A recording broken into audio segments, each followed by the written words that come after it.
ఇది ఏం యాక్షన్ లేదు రాదర్. యాక్చువల్ గా రిమాండ్ పోతే కంపల్సరీ వాళ్ళకు మరి అదే చెప్తున్నాను, రిమాండ్ తీసుకున్నారు, మళ్ళీ తర్వాత ఛార్జ్ షీట్ లో పేరు పెట్టారు, కానీ ఏ యాక్షన్ యూసీఐఎల్ తరపు నుంచి జరగలేదు.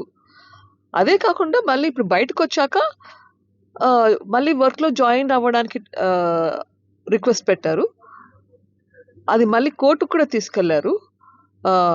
బట్ ఎనీవేస్ ఇప్పుడు సస్పెన్షన్ మీద ఉన్నారు, మళ్ళీ రీఇన్స్టేట్ చేస్తారేమో అని చెప్పేసి నేను మళ్ళీ ఒకసారి సీఎండి గారితో కలిసి ఎందుకు 495 days అన్ఆథరైజ్డ్ లీవా ఏంటిది, అప్పుడు ఎందుకు యాక్షన్ తీసుకోలేదు? అప్పుడు యాక్షన్ తీసుకుని ఇప్పుడు ఈ పరిస్థితి వచ్చిండేది కాదు కదా.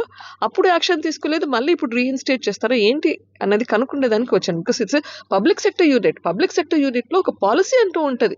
పాలసీ లేకుండా ఎవరి పాటికి వాళ్ళు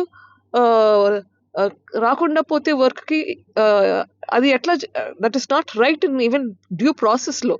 సో దాని గురించి ఎంక్వైరీ చేయడానికి వచ్చాను. సంచలన సో ఇప్పుడైతే నాకు నేను అడిగాను, నాకైతే